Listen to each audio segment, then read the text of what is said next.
sont en vie assez longtemps pour se voir endosser la peau du méchant. Pour ce genre de choses, il existe des hommes comme moi. Il t'arrive de saigner. Vous pouvez respirer. Vous pouvez cligner des yeux. Vous pouvez pleurer. Ah, m'a ramené le conduit, celle-là. Maintenant que j'ai votre attention... Accroche-toi, petit. J'ai pu voir hier en AVP F1.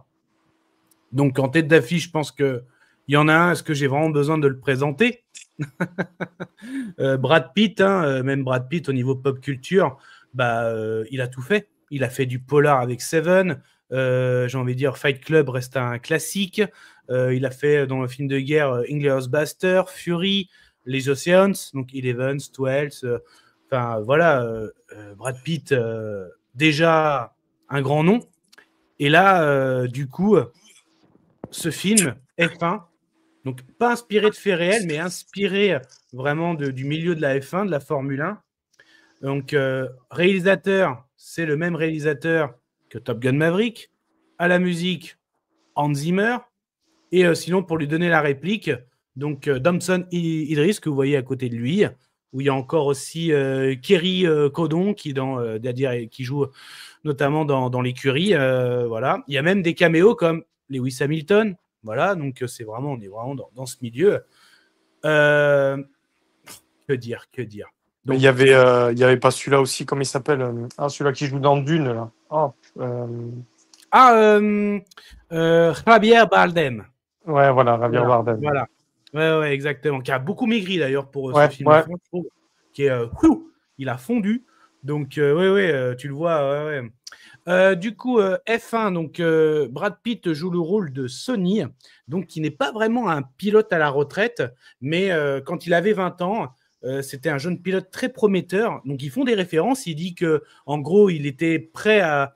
On va dire qu'il a couru à côté de Schumacher, Senna, donc ils citent des vrais coureurs.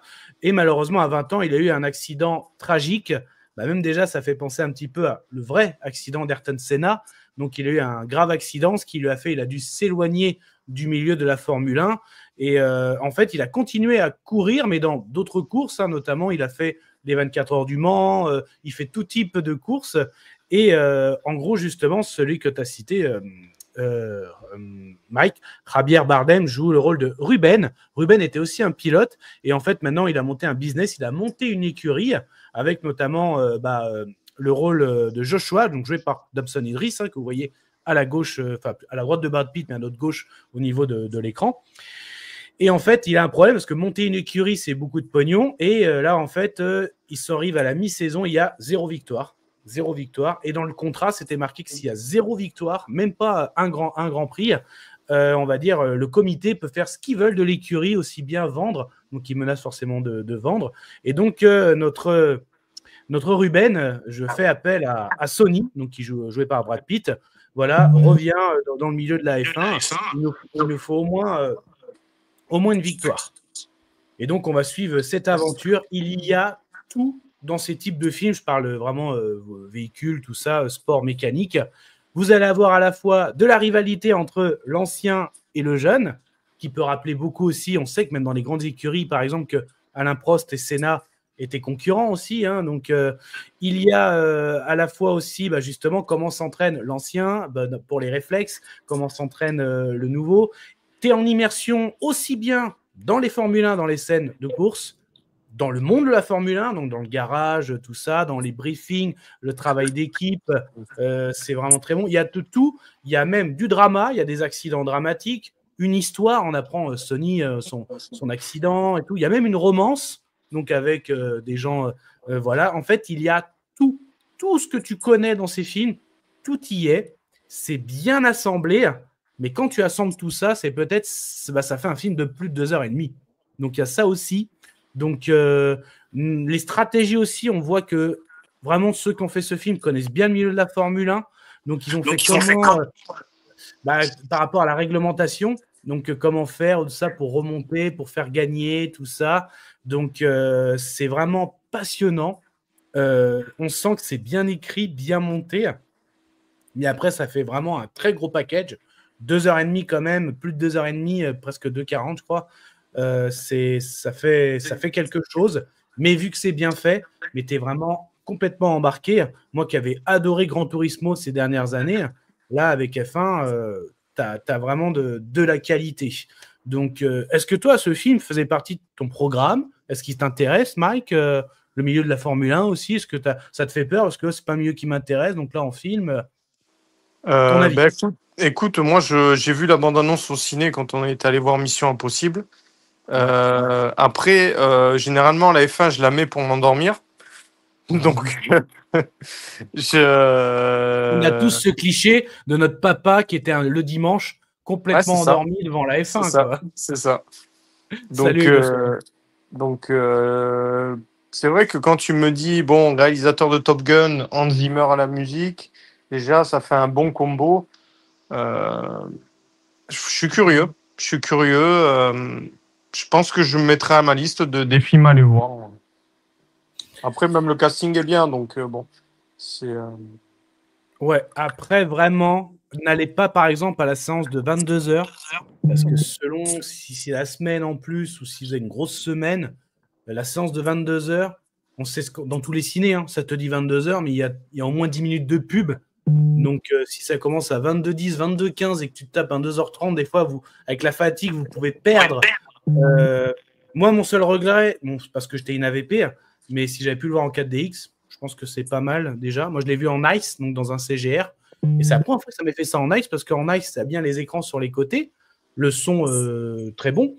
Et là, même quand il y avait des courses, on sentait des vibrations. Donc là, c'était pas mal du tout. C'était peut-être avec les enceintes. Donc vraiment, 4DX, je pense que ça vaut son pesant d'or. Mais vraiment, voilà, c'est vraiment une immersion totale dedans la Formule 1, dans le monde de la Formule 1, des caméos, un excellent Brad Pitt qui donne la réplique, je pense, à la fois, il est un jeune rookie, comme il est présenté comme ça dans le monde de la Formule 1, mais aussi en acteur. Il y a moyen de monter. Bon, il y a du placement de produits, ça c'est clair.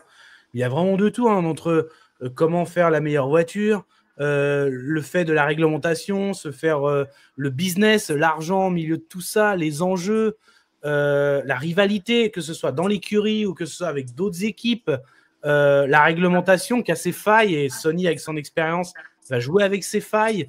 Donc, il y a vraiment de tout. Et c'est pour ça que tu arrives à 2,30.